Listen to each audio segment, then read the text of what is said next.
वृंदा ने विष्णु को श्राप दिया और बाद में वही पवित्र तुलसी के रूप में पूजी गई। एक ऐसा राक्षस जो दिखने में स्वयं महादेव जैसा था, लेकिन उसके भीतर केवल अहंकार और विनाश भरा था।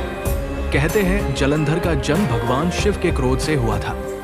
समुद्र ने उसका पालन किया और वो बड़ा होकर तीनों लोकों का सबसे शक्तिशाली असुर बन गया। जलंधर ने देवलोक पर हमला कर दिया।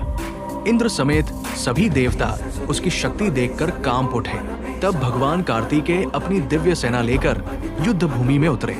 उन्होंने पूरी शक्ति से जलंधर पर हमला किया, लेकिन जलंधर बार बार और भी शक्तिशाली होता गया। उसकी शक्ति के पीछे थी उसकी पत्नी वृंदा की पतिव्रता शक्ति, जो उसे हर प्रकार के विनाश से बचा रही थी। जब कार्तिकेय भी उसे रोक नहीं पाए, तब भगवान गणेश देवताओं की रक्षा के लिए युद्ध में आए। गणेश जी ने अपनी दिव्य शक्ति से जलंधर पर प्रहार किया, लेकिन वृंदा की तपस्या के कारण कोई भी देवता उसे पराजित नहीं कर पा रहा था। तब स्वयं महादेव युद्ध भूमि में उतरे और शुरू हुआ सबसे भयानक युद्ध।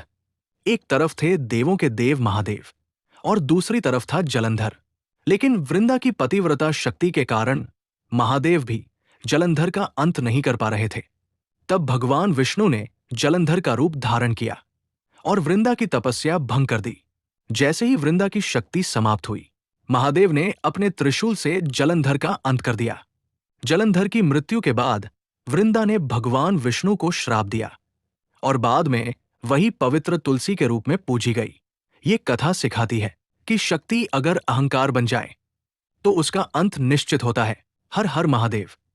अगर आपको जालंधर और महादेव की ये कहानी पसंद आई हो तो चैनल को सब्सक्राइब करें।